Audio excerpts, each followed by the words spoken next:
Hello friends, દિવાળીના તહેવાર પછી તમે દીવાનું શું કરો છો?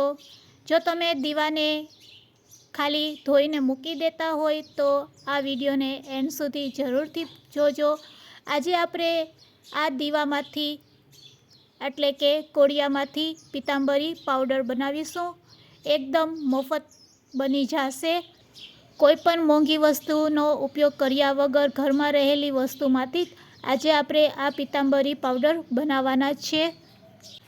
બજાર કરતાં ખૂબ જ સસ્તો પિતાંબરી પાવડર બનીને રેડી થશે અને સાથે સાથે તેને લાંબો સમય પણ સ્ટોર કરી શકશો. જો આજનો વિડીયો તમને યુઝફુલ લાગે તો લાઈક અને શેર જરૂરથી કરજો. અને જો તમે મારી ચેનલ ઉપર નવા હોય અને મારી ચેનલને હજુ સબસ્ક્રાઈબ ન કરેલ હોય તો અત્યારે જ સબસ્ક્રાઈબ કરી બાજુનું બેલ બટન દબાવવાનું ભૂલશો નહીં, જેથી કરીને તમને મારા નવા વિડીયોનું નોટિફિકેશન મળતું રહે. તો દિવાળી પછી સૌના ઘરમાં કોળિયા તો હોય જ છે. હવે આ કોળિયાને પહેલાં કઈ રીતે તેની ચીકાશ દૂર કરવી તે પણ હું બતાવું છું. તો આપણે તેને વાસણમાં લઈ લેશું. આ રીતે વાસણમાં ગોઠવી અને પછી તેમાં આપણે ડિટર્જન્ટ એટલે કે કપડાં ધોવાનો સોડા એડ કરશું.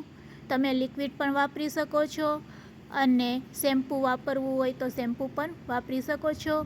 હવે આ કોળિયામાં આપણે ગરમા ગરમ પાણી એડ કરશું. સારું એવું ગરમ પાણી આપણે રાખીશું અને પછી બ્રશ વડે આ રીતે ઘસી લેશું. કોળિયામાં રહેલી બધી ચીકાશને આ રીતે આપણે બ્રશ વડે દૂર કરી લેશું.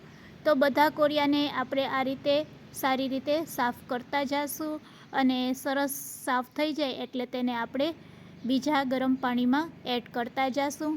તો તમે જોઈ શકો છો સરસ આ રીતે ખૂબ જ સહેલાઈથી બ્રશથી આપણે કોળિયાને સાફ કરી શકીએ છીએ.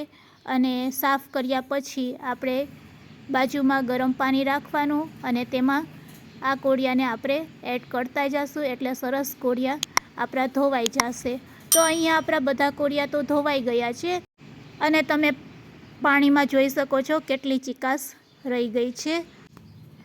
ગરમ પાણીમાં રાખેલા આ કોળિયાને આપણે વ્યવસ્થિત પાણીમાં ધોઈ લેશું અને પછી તેને આપણે એક પ્લેટમાં લઈ લેશું. તો આ રીતે તમે કોળિયાની ચીકાશ સહેલાઈથી દૂર કરી શકો છો.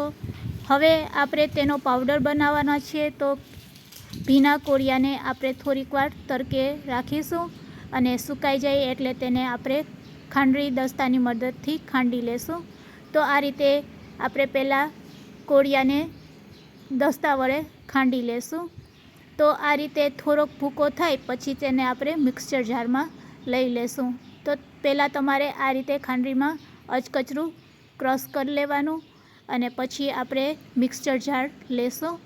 તો હવે આપણે તેને એક વખત મિક્સચર જારમાં પણ ક્રશ કરી લેશું જેથી કરીને સરસ પાવડર ફોર્મ રેડી થઈ જશે. તો તમે જોઈ શકો છો સરસ પાવડર ફોર્મમાં રેડી છે. હવે આ પાવડરમાં આપણે સિક્રેટ વસ્તુ એડ કરશું જેથી કરીને તમારું પિતાંબરી લાંબા સમય માટે તમે સ્ટોર પણ કરી શકશો. તો હવે તેને આપણે એકવાર પહેલાં ચાળણીની મદદથી ચાળી લેશું. આ રીતે ચાળી અને એક પાવડર ફોર્મ રેડી કરીશું. તો મિક્સચરમાં ચાળ્યા પછી તમે જોઈ શકો છો સરસ આપણો પાવડર રેડી છે પિતાંબરીનો પાવડર બનાવવા માટે. તો તેને એક મોટા બોલમાં લઈ લેશું. હવે તેમાં આપણે અડધી ચમચી જેટલું મીઠું એડ કરશું અને સાથે સાથે તેમાં આપણે વિનેગર એડ કરીશું. સિન્થેટિક વિનેગરનો ઉપયોગ કરીશું. તો 2 ચમચી જેટલું આપણે વિનેગર એડ કરશું. અહીંયા આપણે ખાલી તેની પેસ્ટ બનાવવાની છે, વધારે વિનેગર ન પડી જાય તેનું ખાસ ધ્યાન રાખવાનું. તો અહીંયા આપણી પિતાંબરી પેસ્ટ બનીને રેડી છે. પણ અહીંથી વિડીયોને સ્કીપ નહીં કરતા. પિતાંબરી પેસ્ટને કઈ રીતે પાવડર ફોર્મમાં આપણે બનાવીશું અને લાંબો સમય સ્ટોર કરી શકાય તેની પણ હું ટ્રીક આપવાની છું. અને હવે પિતાંબરી પેસ્ટને કઈ રીતે વાપરવી તે પણ હું બતાવું છું. તો આ રીતે તમે રેડી કરેલી પિતાંબરીની પેસ્ટને હાથમાં થોડીક લઈ અને તમારે તાંબા ઉપર રગ દોરવાની. આ રીતે ઘસવાથી તાંબુ છે એ સરસ સોના જેવું ચમકી જશે. તમે જોઈ શકો છો છે ને, ખૂબ જ ઓછા ખર્ચામાં આપણી પિતાંબરી રેડી થઈ જાય છે. તો તમે પણ એકવાર જરૂરથી ટ્રાય કરજો. હવે આ પિતાંબરીને આપણે સ્ટોર કઈ રીતે કરવી તેની પણ હું ટ્રીક બતાવીશ. પણ તેની પહેલાં જો તમારે આ રીતે હાથેથી પિતાંબરીને ન ઘસવી હોય તો શું કરવાનું, તો તમારે ઝાડનું પાન લેવાનું અને પછી આ રીતે કોઈ પણ પાન તમે લઈ શકો છો અને તેના ઉપર પિતાંબરીનો પાવડર કે પેસ્ટ લઈ અને પછી તમે આ રીતે ઘસશો એટલે સરસ તમારું તાંબુ છે એ સરસ ચમકી જશે. તો આ રીતે ઘરમાં રહેલા કોઈપણ તાંબાના વાસણને તમે ચમકાવી શકો છો. છે ને એકદમ ઇઝી અને ઉપયોગી લાગે તેવી. તો અહીંયા તમારે બજારથી કોઈ પણ પાવડર લઈ આવવાની જરૂર નહીં પડે.